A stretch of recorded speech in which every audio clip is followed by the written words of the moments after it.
A launch funnel without emails is a strainer. Everyone just falls out on the countertop and they're unlikely to make their way back in and down to the bottom of your funnel into a buying customer. So today I'm pulling back the curtain and sharing the 6 successful launch emails we write for all of our clients. Because you know I don't gatekeep. These emails will help you connect with your audience and convert that sweet, sweet offer. So buckle up, baby, we're diving right in. Hi, my name is Brittany McBean. I'm a launch and funnel strategist and conversion copywriter. And if we haven't met yet, hello, welcome. Around here, we talk marketing strategy, what's working now, conversion copy and messaging tips and tricks. So stick around, it's gonna be a good time. All of our clients get a custom funnel strategy. We do not work from templates around here, but there are a few principles that we stick to. And once we start noticing trends and we know what works, we come back to those foundational principles again and again and again. So if you don't know where to start when it comes to writing your emails, just swipe these and go to town. There is a lot of copy to write when you're writing a launch or a funnel. There's no way of getting around it. And it can be really, really overwhelming. And the truth is, you're probably not going to give your audience all the information they need to decide whether to buy or not in 3 emails. So I'm going to give you the 6 bare minimum emails that you should send to your audience in your funnel or your launch that hopefully will give them everything they need to convert or decide that they are not right for your offer, which quite frankly is a win for you and them. But not only are we going to talk about what goes in these emails, but I also want to help you think through where these emails go in the funnel, the order in which they go, and the strategy behind them. Okay, before we even start, we have to understand a little bit about how people make decisions. You won't often hear me talk about marketing psychology as if it is psychology, because that's not usually the case, and it's a logical fallacy a lot of us fall into. But in general, people do make decisions emotionally and then back up or talk themselves out of a decision logically. So oftentimes in a funnel, we are going to help people connect with us emotionally. And then towards the bottom of the funnel or towards the end of our email sequence, we're going to start laying down those more logical arguments. So our first few emails do have some more emotional messaging and connection in them. Email number 1 is a let them off the hook. This isn't necessarily going to be your first email in the sequence, but it is a really, really important email to include early on in your funnel or your launch. Quite frankly, the let them off the hook is a less lazy, it's not your fault.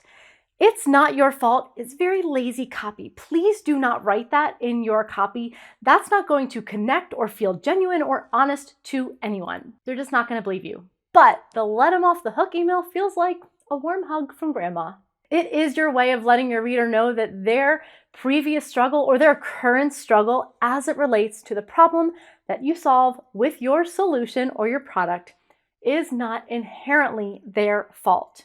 The reality is your solution or your offer solves a problem. And it is highly likely that your reader has tried to solve this problem before.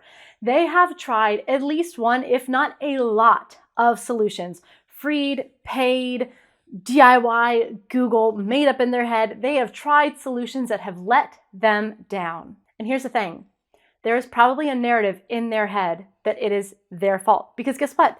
They're the common denominator. If all of these other solutions didn't work, they are the common denominator. So there's a narrative in their head that says they must be the problem. And if they are the problem, then no matter how incredible your solution or your product is, it doesn't matter. They're the problem. It's not going to work. But if we just tell them it's not your fault, they're not going to believe you. It's pretty disrespectful to their intelligence, quite honestly. But if you can give them new information and new context to help them see why they either didn't have what they needed, or it wasn't the right time, or there was something else going on that prevented them from succeeding that either they have now or you have in your program, or that you can co-create together that will allow them to succeed, then all of a sudden, the possibility is open and your product is the solution. So the key here is new information and new context. I'm not talking about a mindset shift, even though that is what will happen. This is not about fluff. This is not about fairy tale dust. This is about giving them perspective and context and information that they may not have access to already, that allows them to stop being the common denominator, to see new information, and to all of a sudden allow themselves to see the possibility of actually succeeding with your product. But above all, this email is not manipulative. It must be true. Okay, email number 2 is similar, but different. Like Young MC, we are going to bust a myth. Once again, this is not a mindset shift, even though that is what will happen. This is about delivering information that you have that they do not. You are going to bust a misconception that they have about themselves or the industry or the process as it relates to solving their problem that they do not know or understand.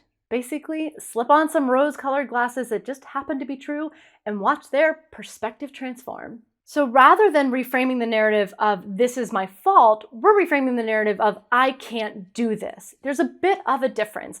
And you can have multiple bust a myth emails. You could send 5 in one launch sequence, and they could be the same template or themeplate, have the same cadence or storytelling or whatever it is. They could be very, very similar, but each contain a different myth that you are reframing and shifting for that reader, and they could be incredibly powerful. So for this, I want you to think about those conversations that you have with your people all day long where they're saying things and you're like, no, that's simply not true. That's not it at all. But these are things that they hold so dearly. They know these to be true in their head. And it is so unhelpful to them. It is so disrespectful to them. It is so invalidating to them to just say, that's not true at all. That's not it. You're wrong. That's not right. That is not helpful for someone to hear, and nor does it make them want to change. It doesn't empower them, and it certainly doesn't connect them with you. But if you can say, I absolutely understand why you believe that. It certainly seems that way because of X, Y, and Z.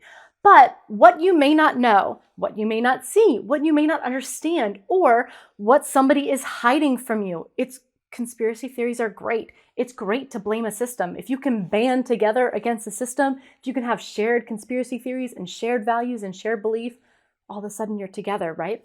So if you can tell them what you may not know, what you don't see, what somebody doesn't want you to believe, what they are actively hiding from you is X, Y, and Z. And that is why you're perfectly suited to do this, why you're perfectly capable of doing this. Or if you just had this, you could succeed. So very similar to the first one in that we are helping them reframe that, but we're taking that thing that they believe to be true that is allowing them to say, I can't do this because of X. And you're saying, I totally understand why you believe that. That is an absolute valid thought because all of the evidence in front of you shows you that that is true. But there is actually evidence to the contrary that you have not been allowed to see. And I would love to present that evidence to you that might give you some different perspective or context. All right, email number 3 is where you get to break out your inner tour guide, and this is your product tour. You're probably going to get a product tour email from every funnel or launch that you go through as a reader, and you're probably going to write one in every funnel or launch that you ever write as a marketer. Now, this one can go really wrong and get really boring. That's not what we're doing here. We're making this nice and sexy for your reader. So you see, we're starting to move into that more logistical, detailed part of the funnel. Now we are leading with logic that will back up those emotional conversations that we had at the beginning of the funnel. Product tour is details, but not the boring details and not every single detail. Not every detail you're excited about, not the one that you work the hardest on, not the ones that cost you and your team the most time, effort, and money, not the one your mom is the most proud of, not the one your best friend said was the coolest. No, we're gonna give them the highlights. And I'm sure you've heard focus on features over benefits. Yes, and we'll get to the features in a minute.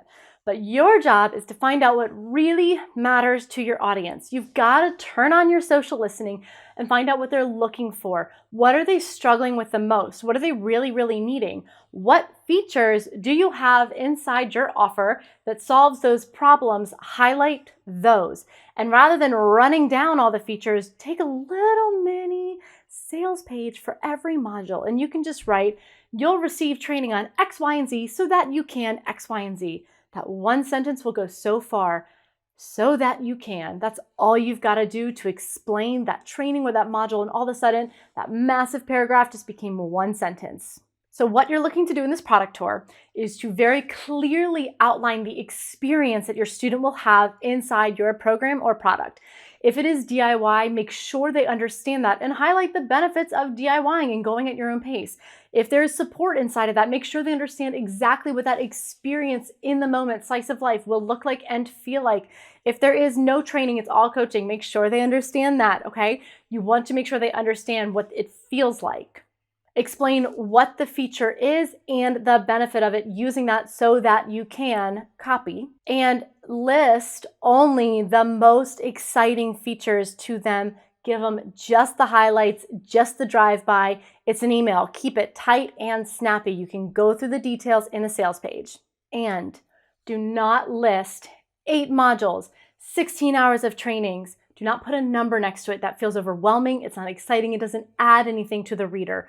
Modules are not exciting. Number of lessons are not exciting. Number of hours are not exciting. You're telling me the things that matter to you that doesn't matter to the reader. You can say the 3-step process instead of the 3 modules. 3 steps makes me feel like I can do it. 3 modules tells me I'm going to sit down and learn a lesson. That's not fun. All right, 4th email. Now we're getting a little more specific on features. This one is called the feature focus. This one requires you to have a market research system embedded somewhere in the bottom of the funnel, ideally right after the buying process. What you want to know is what is the 1, 2, 3 most exciting feature for your students.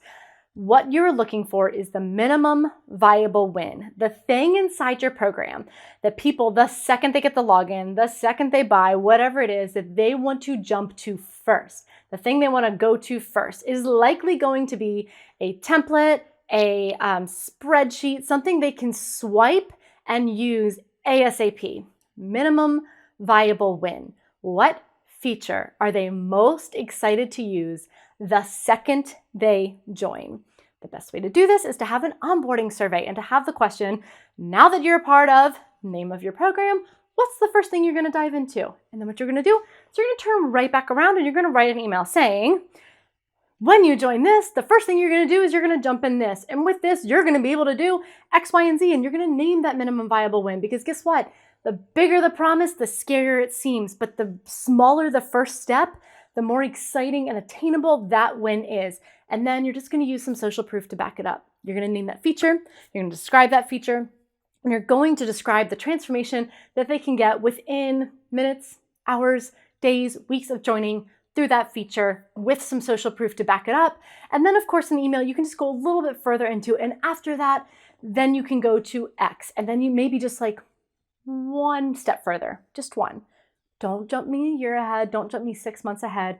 This is about staying tunnel vision. What is the next step? What is the minimum viable win? Feature focus. What is the first thing they're jumping to when they jump in? Give me some social proof on that. What are the results of that? And then maybe once I've accomplished that, where could I go next? 5th email. This one you're going to copy and paste right from your sales page. Most of these emails you can copy and paste right from your sales page. And then just do a little editing, clean it up so that it looks like an email. This is your conversion FAQ. Hot tip. You're going to want an FAQ on your sales page and probably all of your landing pages. And it should never be your frequently asked questions. If you are getting support questions like, when does this start? Where do I find this? What is this? How long is this? That means you have not answered those questions in your copy. You need to go back and make sure that your copy and messaging is clear so that people have those support questions answered. That should never, ever, ever, ever, ever, ever, ever be in your FAQ. Your FAQ's job is to sell. It is a conversion tool. Every second on your sales page matters. And if you are not using your FAQ to convert, you have lost valuable, valuable real estate. Your FAQ's job is to address lingering hesitations. I don't use objections because I think it is incredibly disrespectful to tackle someone's objections like you're playing a game of football. Your job is to hold space for, respect, and validate someone's hesitations because they are real, because money is not a limiting belief, and having to talk to someone's partner is not a limiting belief. These are real hesitations in somebody's real life, and budgets are real, and inflation is real, and all of these things are real, okay? So your FAQ might include things like, what if I can't afford this? How long will this program take me? Not when does it start, but how many hours a week might I need for this program? Because their objection or their hesitation is, I don't have time to do something like this. They might ask something like, when are the call times? That sounds like a support-related question, but what they're really asking is, if I cannot show up for the call times, if it doesn't work for my time zone, will I still get something out of this program? That is worth addressing, okay? You might have a question on there like, why are you charging this much when I can get this information for free? That sounds defensive, Or that could be an opportunity to get defensive. Throw it on there. It'll make you look like you are listening to them, like you're not afraid of addressing hard questions. That's fine. Maybe a question is, how do I know if I'm ready for this? How do I know if I'm too early for this? And you're going to answer those questions in a non-dualistic, honest way, because what we're not going to do is say, how do I know if I can afford this? Or what if I can't afford this? And have an answer that says, well, if you don't think you can afford this, you have a mindset problem and all you need to do is take out a credit card. Or you have time for this because everybody has the same 24 hours as Beyonce, because what you don't have is her assistant and her 4 nannies and her driver and whatever, all of that stuff, right? We're not going to do that. What we're going to do is give them the information that they need to decide if they are right or wrong for your offer. So you can say things like, hey, our students on average, not the maximum, but on average, make this much of their investment back. Or if your program doesn't have ROI, our students typically have this experience after making this investment. However, if making this investment would cause you to go into debt or prevent you from meeting your financial responsibilities at home, then it's better to wait, or this program might not be for you. Or then I encourage you to sign up for our scholarship program, okay? That's how you're gonna answer that. So that person can decide, you know what, I can't afford this, or they're gonna decide, yeah, I couldn't pay my mortgage if I did this. This is not the right time. Or you could say something like to the question, how much time is this going to take? You can say something like, well, most people think that in order to get something out of this program, they have to spend 5 hours a week. But our students have found that just 30 minutes every 2 days or 90 minutes a week or whatever it is enough to get out of what they want. Or you can even be more detailed than that. If our students want to hit a benchmark in 90 days, they typically spend an hour a day doing this. But some of our students go 30 minutes a week and don't hit that benchmark until 6 months, and that is perfectly fine. Give them the information they need to make the decision for themselves. And then just in that email, just let people know, hey, guess what? My only job right now is to give you the information that you need. So here it is. If you have any other questions, hit reply. Let me know. I'm happy to answer them. And the final email might seem like the most obvious one. Again, we are dealing with logistics here. The last 3 emails have all been logistical or logic. I don't even know if logistical is a word. They've been logical. We've had the product tour, we've had the FAQ, and now we are doing the cart close email where we are simply giving them the information that they need to make a decision in the time that they need to make it. So if this is a live launch and there is a true cart close period, or if this is an evergreen funnel and something ends at the end of the funnel, all you're doing is making sure that they have the information that they need so that they don't end up having an oh shit moment. I meant to buy this, but I didn't know this was closing, or I'm not getting the discount, or whatever that thing is. So this is just letting them know, hey, at X time tomorrow or at midnight tonight, this is what happens. And you might say something like, I've been in your inbox a lot, or I've been able to talk with a lot of you via email because of this, because I want to make sure you have everything you need while the cart is open, because I want all of your questions answered. But after tomorrow, I have to shift my focus with the students that signed up, because this program is dedicated to serving them. So I won't be in your inbox every day, and I won't be able to dedicate this much time to responding to your emails. I just want to make sure that you're fully aware of that my focus will shift for these students, because that is what I've promised them. I am dedicated to serving them, and that's where I'll be. And I just want you to know that after midnight or after this opportunity to join inside this program goes away, because it is a live cohort, because we do this together as a community, whatever that is, right? Or I want to let you know that this pricing does go away. And yes, it is available at any time. And if it makes sense for you to wait, this is the link where you can get it, and that's at any time from this sales page, but the pricing will be $500 higher, or whatever that logistical information is. You want to let them know so they have it all out on the table, and they can say, I'm going to save my money, and I am going to make a conscious decision to buy this at a higher price at a later date. Great, everybody wins. You get more money. They get to save their money. Everybody wins. Or they're going to say, you know what? Saving that money is really important to me right now. I'm going to jump in and do this right now. Just give them the information in a very clear way, in a way that is not like blue light special, like running through the grocery store, filling up the cart. What was that show called? That shopping cart, that crazy show where like everybody's anxiety was at a peak. We're not doing that. Just give them the information that they need to make a discerning decision. so that they have all the information. Okay? All right. Those are your 6 launch emails. If you have an email-only launch or only write these 6 emails, I think you'll have a very successful launch with a very successful messaging and hopefully some deeper connections with your audience. Remember, the most important part of your copy is your messaging. If you can nail the message, the right message, the message that meets your people where they are right now, your emails are going to convert. But it's super important to track your conversions. So I've made a free email tracker for you. It's exactly what we use for our clients to track our conversion rates, see exactly how each email is performing, what is working, open rates, click-through rates, what's going on with our emails so we can track them over time and see what we need to change and optimize. So that will be linked down below for you, completely free, made just for you. It's what we use for our clients. It's all yours. So check out these emails, plug them into this tracker. We even have like a coding system that I teach you in a mini training inside it. So it's all yours. Take it, use it, plug it in, and let me know if it's helpful. If this was helpful and you want to see more videos on email copy, launch emails, let me know down below and I'm happy to make more. All right, thanks for watching. I'll see you in the next video.